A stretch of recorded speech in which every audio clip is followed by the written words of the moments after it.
สวัสดีค่ะทุกคนพบกับ Channel In This Corner นะคะ วันนี้เราก็จะมาแชร์เทคนิค4เทคนิคสำหรับการแก้ความเหงาเมื่อเราอยู่คนเดียวค่ะ ต้องขอเล่าก่อนเลยนะคะว่าเราก็เป็นคนหนึ่งที่เรามาเรียนที่ต่างประเทศเนาะแล้วเราก็ที่บ้านที่ไทยเนี่ยเราอยู่กับครอบครัวมาตั้งแต่เด็กจนโตเลยไม่มีวันไหนที่แบบเรา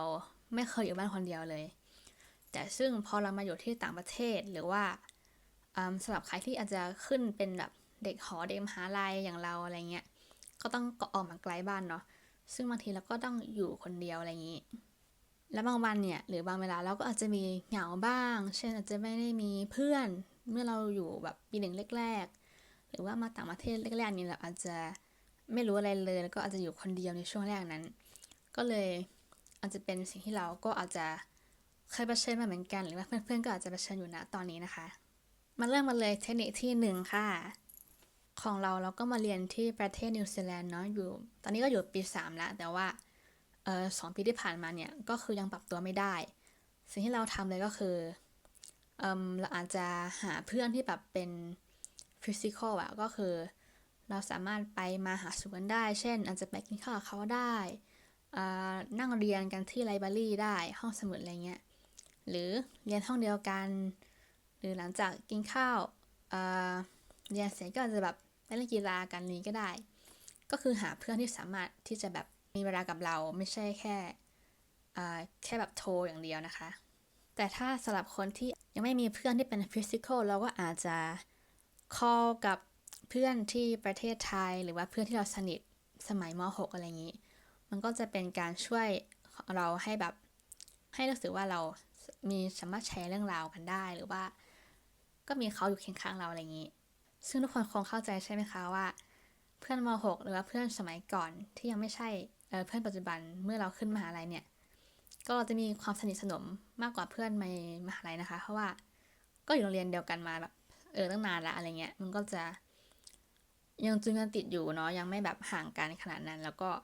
คีปคอนแทคกับเพื่อนสมัยก่อนไปเรื่อยๆค่ะอีกอย่างหนึ่งเลยคือสำหรับคนที่มาเรียนต่างประเทศนะคะก็ครอบครัวก็เป็นสิ่งที่สำคัญมากๆเลยค่ะก็สำหรับบางคนเนาะที่อาจจะไม่ได้อยู่กับพ่อแม่ที่ต่างประเทศเนาะก็หาเวลาว่างคุยกับคนที่บ้านนะคะก็เขาก็ช่วยซัพพอร์ตเราแล้วก็เหมือนเราก็มีเพื่อนคุยคล้ายๆเพื่อนคุยของเราได้เหมือนกันนะ เอาจริงคือรู้สึกว่าครอบครัวเนี่ยเขารอ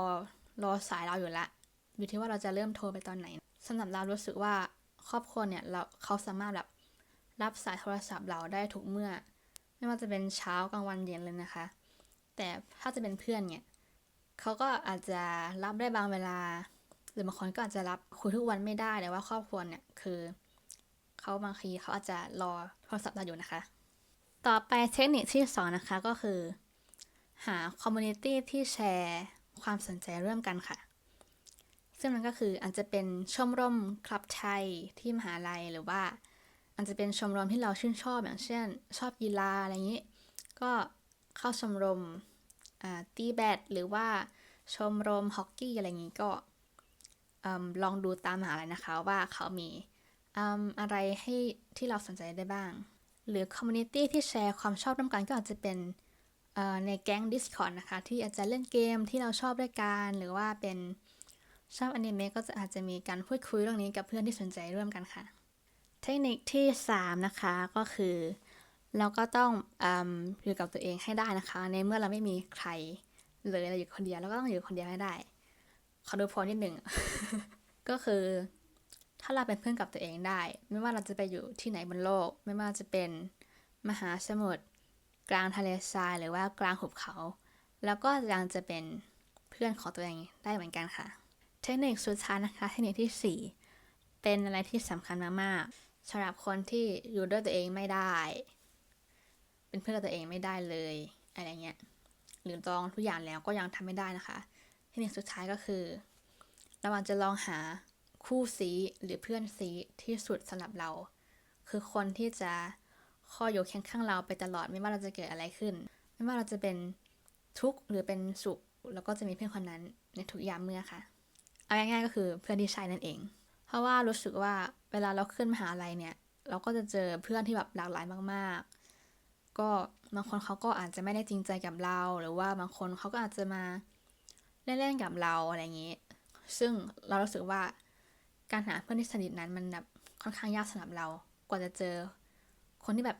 สนิทจริงๆเนี่ยคือเราใช้เวลา2 ปีนะคะ หรือบางทีคนที่ขึ้นปี 1ใหม่ๆเนี่ยอาจจะยังไม่สนิทในตอนเริ่ม แต่ว่าพอหลังๆเนี่ยอาจจะเริ่มมีกิจกรรมร่วมกันมากขึ้น ก็สนิทกันมากขึ้นอันนี้ก็ต้องใช้เวลานะแบบของพวกนี้ ขอฝากเอาไว้ว่าเวลาที่เราเหงาเนี่ยเช่นเราอยู่คนเดียวเนาะที่นิวซีแลนด์เราก็จะรู้สึกว่าบางทีมันก็จะมีเหงาบ้าง แล้วก็บางทีก็อาจจะมีความสุขบ้าง เพราะฉะนั้นมันเหมือนจะเป็นเวฟมากกว่า มันไม่ได้แบบ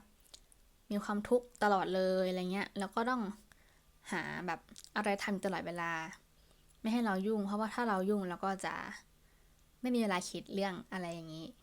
เนาะก็ฝากทุกคนเอาไว้ให้เป็นข้อคิดเนาะแล้วก็ลองทุกคนก็ลองดูว่าอันไหนเข้ากับของตัวเองบ้างสรุปสั้นๆเนาะ1หาคนที่เราสามารถอยู่ได้แบบฟิสิกอล2ก็คือหาคอมมูนิตี้ที่แชร์ความชอบร่วมกัน3ก็คือเป็นเพื่อนกับตัวเองให้ได้แล้วก็ข้อสุดท้ายนะคะหาเพื่อนซีที่ใช่สำหรับเรารู้สึกว่าความสุขมันอาจจะไม่ได้ทำให้เราเติบโตแต่ว่าความทุกข์นั้นมันทำให้เราเติบโตมากกว่าค่ะถึงแม้ว่าเราจะไม่ได้มีครอบครัวแต่เราสามารถสร้างครอบครัวของตัวเองได้ก็เป็นกำลังใจให้ทุกคนที่กำลังรู้สึกเหงาอยู่นะคะถ้ามีใครมีเทคนิคเพิ่มเติมก็คอมเมนต์มาเลยค่ะวันนี้ขอลาไปก่อนนะคะเจอกันคลิปหน้าบ๊ายบาย